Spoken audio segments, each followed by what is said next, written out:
Worry is one of the heaviest burdens a human being can carry, and the interesting thing is that most of the time it exists almost entirely in our own minds.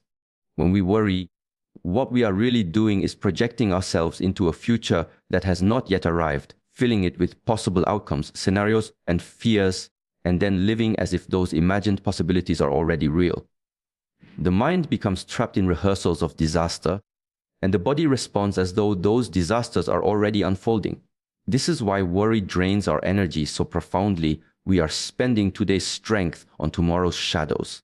If you think about it carefully, worry is not the same as preparation. Preparation is active, constructive, and focused. Worry, on the other hand, is passive, repetitive, and corrosive. Preparation says, I see a challenge coming, let me take a wise step now. Worry says, I see 1,000 possible challenges, and I will keep replaying them endlessly. Even though I cannot control most of them, one empowers, the other paralyzes. And yet we often mistake one for the other, telling ourselves that our worrying is responsible thinking, when in fact it is just anxious thinking disguised as responsibility. Philosophers have wrestled with this human tendency for centuries. The Stoics, for instance, taught that much of our suffering comes not from reality itself, but from our judgments about reality. They encourage the distinction between what is within our control and what is not. Worry, in this light, is an irrational attempt to control what lies outside of us. Other people's actions, the flow of time, the unfolding of circumstances. It is a futile effort to master what belongs only to God. And the irony is that the more we try to control those uncontrollable things, the more out of control we feel. Modern psychology confirms this ancient wisdom.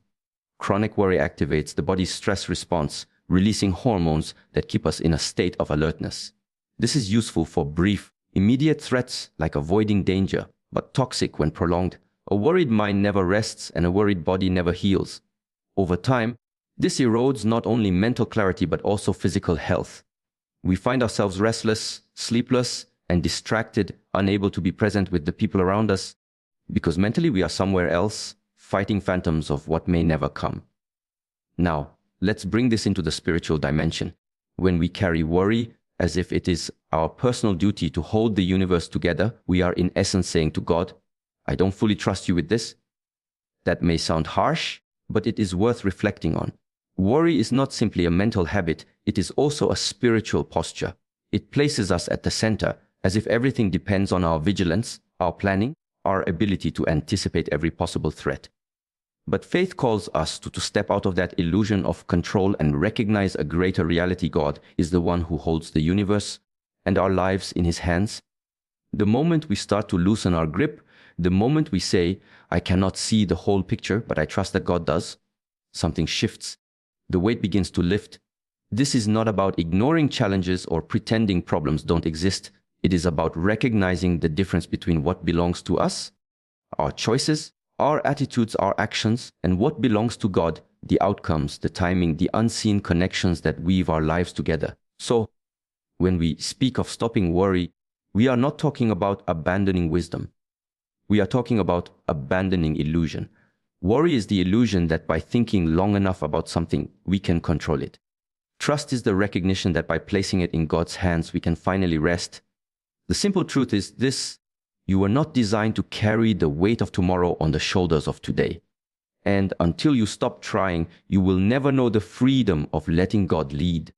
When we step back from the restless noise of worry, what emerges is the deeper question: if I am not to rely on my anxious control, then what do I rely on?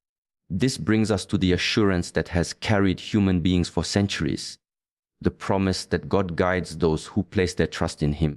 It is a promise woven throughout sacred texts and echoed in countless lives, yet many people struggle with this idea because guidance from God is not always dramatic or obvious. It is rarely a thunderclap of certainty. More often, it is subtle, quiet, and continuous, like a current moving beneath the surface of a river. You don't always see it, but if you stop thrashing against the water, you begin to feel its pull. The difficulty lies in our impatience. We want clarity on demand. We want answers packaged in neat outlines that tell us exactly what to do, when to do it, and how it will turn out. But life does not unfold this way. God's guidance is not about eliminating uncertainty, but about teaching us how to walk through it with trust. If every step were illuminated before we took it, trust would not be required. Faith grows in the space where the path is partially hidden, and only the next step becomes visible when we are ready to take it. From a psychological perspective, this aligns with how human beings actually build resilience. Studies show that clarity is not what gives people strength. It is confidence in their ability to take the next step even without knowing the entire path. That confidence, for people of faith, is not rooted in self alone, but in the conviction that there is a higher intelligence shaping the way forward. Philosophically, this is a profound shift. Instead of centering the self as the master architect of every outcome, we allow ourselves to participate in a greater design. It is both humbling and liberating. Think of it like navigating a dense forest. If you demand to see the entire road before you take a step, you will remain paralyzed at the edge of the trees. But if you accept that guidance comes in increments, one turn, one clearing, one landmark at a time, you can keep moving. Over time, you look back and see a path that was always leading somewhere meaningful, even if at each step it felt uncertain. God's guidance often feels like that. It does not remove the forest, it makes the forest traversable. Of course, this requires a certain discipline of attention. In a world saturated with distractions, our inner compass becomes clouded. We are pulled by opinions, fears, and the endless comparisons of modern life. To sense divine guidance, we need stillness. We need practices that slow the mind and open the heart. Prayer, meditation, time in nature, immersion in scripture. These are not empty rituals, they are tools for tuning the inner ear. Without them, the noise of the world drowns out the quiet current of God's voice. And here is something subtle but important. God's promise of guidance is not primarily about convenience. It is not about ensuring that everything goes smoothly or that we get what we want at the moment we want it. It is about direction that leads toward growth, transformation, and alignment with a larger purpose. Sometimes that path includes struggle, loss, or redirection. From the narrow perspective of the present, those moments can feel like abandonment. But often, with time, we see that they were acts of protection, correction, or preparation. What felt like delay was actually timing. What felt like a detour was actually a rescue. To trust this process requires a certain humility. It means admitting that we do not see the entire picture and that our plans, however well constructed, are partial at best. Yet this humility is not weakness, it is strength. Because when we admit our limits, we open ourselves to unlimited guidance. And that shift changes the way we move through life. We stop forcing every outcome. We stop treating setbacks as failures. We start to see them as signals, as gentle nudges redirecting us back to the path we were meant to follow all along. If you let it, this promise can free you from the exhausting demand to always know, to always control, to always predict. Instead, it invites you to walk with trust, knowing that the one who sees the whole forest has already mapped a way through. The deepest peace comes not from knowing every step ahead, but from knowing who walks ahead of you. There comes a moment after we have wrestled with the burden of worry and glimpsed the promise of divine guidance when a decision has to be made. That decision is surrender. Now, the word itself is uncomfortable for many people because in ordinary language, surrender sounds like defeat. It sounds like giving up or losing ground or letting circumstances crush you. But spiritual surrender is something very different. It is not a collapse into weakness. It is a conscious release of what was never truly yours to control in the first place. When you hold tightly to every outcome, to every plan, to every detail of life, you create tension inside yourself. That tension feels like control, but in reality it is resistance. You are resisting the natural flow of life, resisting the wisdom of timing, resisting the presence of God who is already at work. It is like trying to grasp water with your hands. The harder you squeeze, the faster it slips through your fingers.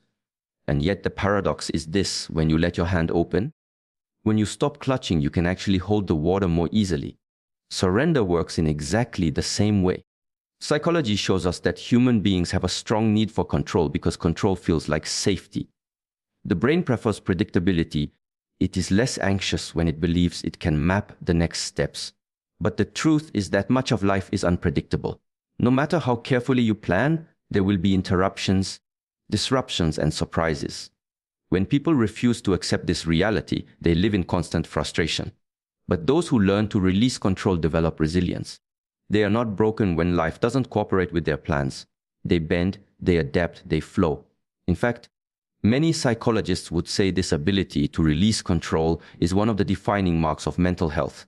Philosophically, surrender invites us to consider a deeper question. What if freedom is not found in control, but in release? We assume that the more control we have, the freer we are. But consider this: the more you control, the more you must maintain. The more you maintain, the more you must defend. And the more you defend, the more enslaved you become to your own control. Surrender interrupts this cycle. By yielding to God's lead, you are freed from the exhausting work of micromanaging the universe. You recognize that your role is to act faithfully in the moment, and God's role is to shape the outcomes. That recognition brings a kind of peace that control never could. This does not mean surrender is passive. It is not lying back and saying, whatever happens, happens. True surrender is active trust. It is choosing to act wisely, but without the anxiety of trying to force results. It is planting seeds diligently, while knowing the growth and timing belong to God. It is doing your best with the resources you have today, and then laying down the weight of tomorrow. That posture transforms how you experience life. Suddenly, obstacles are not just enemies, they are teachers. Delays are not failures, they are invitations to patience. Even loss becomes an opening, a space where something new can enter. From the outside, surrender may look like a small shift, but internally it is revolutionary. It means you no longer live under the tyranny of your own expectations. You live instead in alignment with a wisdom greater than your own. And when that shift happens, you begin to notice something remarkable. Life feels lighter, even when circumstances are heavy. The act of surrender is the gateway to freedom. And until you release what you were never meant to carry, you will never experience the power of being carried by God. Fear is perhaps the most persuasive force that keeps us from trusting God. It disguises itself as caution, as realism, even as responsibility. But at its root, fear is a voice that whispers, you are not safe, you are not enough, you cannot trust what you cannot control. And when that voice dominates, faith struggles to breathe. The choice between faith and fear is not just a religious idea, it is a psychological reality. Human beings cannot simultaneously hold a posture of deep trust and a posture of deep anxiety. One will eventually overshadow the other. Think about how fear operates in the mind. It magnifies possibilities, always leaning toward the negative. It imagines the worst-case scenario and then convinces you to live as though that scenario is already inevitable. In doing so, it keeps you paralyzed in the present. Fear's logic says, if I worry enough, I can prevent disaster. But what actually happens is that you end up suffering twice, once in your imagination and once if the challenge does appear. Fear makes you live inside a prison that often does not exist outside your mind. Faith, on the other hand, operates differently. Faith does not deny danger or difficulty. It simply refuses to let them define reality. Faith acknowledges uncertainty, but insists that uncertainty is not emptiness, it is space where God's possibilities can unfold. Psychologically, this shifts the orientation of the mind. Instead of scanning constantly for threats, the mind learns to notice opportunities, to recognize patterns of grace, to remain open to solutions that are not yet visible. Philosophically, faith asks us to reframe our understanding of control. Fear says, if I do not control the outcome, all is lost. Faith says, even when I do not control the outcome, all is not lost, because life is larger than me and God is active in what I cannot see. Now, to make this more practical, let's look at what happens when people live primarily out of fear. They avoid risks, even ones that could lead to growth. They cling to certainty, even when certainty keeps them small. They miss opportunities for connection, for learning, for transformation, because fear has convinced them that staying still is safer than stepping forward. But in reality, that kind of safety is only stagnation. Life becomes narrower day by day, until what remains is not safety at all but confinement. Contrast this with those who choose faith over fear. These are the people who step into the unknown with open hands. They still feel fear, of course, it does not vanish, but they refuse to let it be the final authority. Instead, they act from trust. And what you see in their lives is expansion. Their world grows larger, not because everything goes smoothly, but because they have learned that difficulties are not the end of the story. They discover strength they did not know they had, help they did not expect, doors that would never have opened if they had remained still. The fascinating thing is that neuroscience even supports this dynamic. When the brain is dominated by fear, the amygdala, the survival center, takes control, narrowing focus to immediate threats. But when the mind engages trust and hope, higher regions of the brain activate, allowing for creativity, problem solving, and long-term vision. In other words, fear narrows, faith expands. One shuts you down, the other opens you up. Spiritually, this is the heart of walking with God. Fear says, the unknown is dangerous. Faith says, the unknown is where God often does his best work. Fear urges retreat. Faith urges movement. And in the rhythm of life, whichever voice you follow becomes the story you live. So the question is not whether fear will come, it always will. The question is whether you will allow it to lead. You cannot stop fear from knocking at the door, but you can decide whether it takes it a seat. Faith is that decision. It is the steady choice to lean into trust again and again until trust becomes stronger than fear. Fear may shout loudly, but faith only needs to whisper once for everything to change. Trusting God is not a one-time event, it is a daily practice. Many people imagine faith as a dramatic turning point, an extraordinary moment of surrender or revelation. And while those moments can happen, the reality is that trust is cultivated in the ordinary rhythm of everyday life. Just as physical strength is built through consistent training, spiritual trust is developed through small, repeated acts of alignment with God's will. Without those daily choices, trust remains an abstract idea rather than a lived experience. The human mind, by nature, drifts. It leans toward distraction, toward fear, toward self-centeredness. Left unchecked, it will default back to worry and control because those patterns are deeply ingrained. This is why cultivating trust requires intentionality. It is not about waiting for peace to magically arrive. It is about creating space for peace to grow. In psychology, this is called habit formation. The things you practice consistently, even in small doses, begin to rewire the brain. Spiritually, the same principle applies. The practices you return to again and again shape the posture of your heart toward God. One of the most effective ways to cultivate daily trust is through prayer. And not only the formal prayers, but the continual dialogue of the heart, the quiet acknowledgements throughout the day that remind you, I am not alone in this, I do not carry this burden by myself. This practice shifts the mind away from isolation and toward connection. Philosophically, it is an act of reorienting the self from the illusion of autonomy to the reality of dependence. And dependence in this context is not weakness but wisdom. Another essential practice is immersion in Scripture. Words shape our inner world. Just as constant exposure to fear-based messages conditions the mind to anxiety, regular engagement with God's promises conditions the heart to trust. The mind needs anchors, images, phrases, truths that it can return to when circumstances shake. Scripture provides those anchors.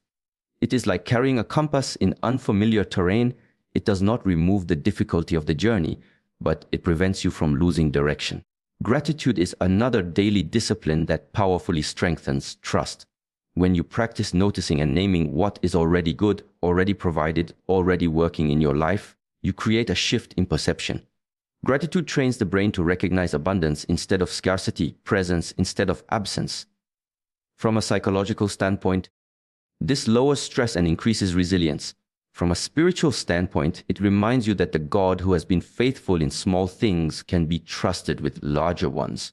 Gratitude is not denial of problems, it is a declaration that problems do not erase blessings. What emerges from these practices, prayer, scripture, gratitude, is not perfection, but steadiness. Life will still bring uncertainty, and fear will still try to intrude, but your inner orientation changes. You become less reactive, more centered. You begin to notice that trust is no longer something you have to manufacture in crisis. It has become the default posture of your heart. And this is the goal, not to eliminate challenges, but to face them with a deeper confidence in the one who leads you through them. In truth, trusting God daily is about rhythm, not intensity. Just as a river shapes stone not by force, but by persistence, trust shapes the soul through steady daily return. Each time you pause to pray, to recall a promise, to give thanks, you are carving out a channel through which peace can flow more freely. And over time, those small acts accumulate into a life marked by resilience, clarity, and quiet strength. If you want to know how deeply you trust God, Don't look at what you do in the rare moments of crisis. Look at what you do in the ordinary moments of every day. When you begin to release worry, recognize God's guidance, surrender control, choose faith over fear, and cultivate trust in the daily rhythm of life, something remarkable begins to emerge. Peace. Not the fragile peace that depends on everything going well, but a deeper, steadier peace that remains even when circumstances are unsettled. This is the peace that comes from allowing God to lead you. It is important to understand that this kind of peace is not simply the absence of conflict or difficulty. If that were the case, peace would always be beyond reach because life will never be free from struggle. Instead, true peace is an inner alignment, a state of being anchored in something unshakable. Philosophers throughout history have sought to describe it. Some called it equanimity, others tranquility of soul. In the Christian tradition, it is described as a peace that surpasses all understanding. The language may vary, but the reality is the same. It is a strength that does not depend on external circumstances, but on internal grounding. From a psychological perspective, this kind of peace is tied to coherence. When your actions, beliefs, and values are aligned, the mind is no longer at war with itself. You are no longer pulled in competing directions, trying to hold contradictions together. When you let God lead, you reduce this inner fragmentation. You begin to live with consistency. Your choices reflect your trust reflects your surrender, and your surrender reflects your faith. This alignment reduces mental chaos and creates space for calm. But beyond psychology, there is also the spiritual reality. Peace comes when you recognize that you are not the ultimate authority over your life. When God leads, you no longer have to exhaust yourself in the endless struggle to control outcomes. You don't have to measure your worth by achievements or your safety by predictions. You can live in the present without being consumed by the past or paralyzed by the future. That shift is liberation. Consider how differently life feels when you carry peace into it. Challenges still arise, but they do not shake you in the same way. Criticism may come, but it no longer defines you. Delays may frustrate you, but they no longer destroy you. Because your stability is not tied to the unstable world around you. It is tied to the unchanging presence of God within you. And from that inner stability, you can move through life with greater clarity and courage. It is also worth noting that this kind of peace is not selfish. It radiates outward. When you live with peace, you become a source of calm for others. Your presence becomes grounding. People notice that you do not react with the same panic, the same fear, the same reactivity. They sense that you are anchored, and that anchoring draws them in. In this way, letting God lead is not only for your own benefit, it becomes a gift you bring into your relationships and your community, your world. And here lies the paradox. By giving up the illusion of control, you actually gain more influence, not by force, but by presence. A peaceful person carries a weight that anxious striving never achieves. Their life speaks, even without words. This is the final fruit of the journey we have been exploring. Peace that endures, peace that flows from trust, peace that cannot be manufactured by effort alone, but only received when you stop worrying and let God lead. The world will always offer you reasons to fear, reasons to strive, reasons to worry. But peace is offered in the simple, radical act of letting go. And when you finally allow God to lead, you discover that peace was not something you had to chase. It was something that had been waiting for you all along. Peace is not found when life becomes easier. Peace is found when you finally trust the one who leads you through it.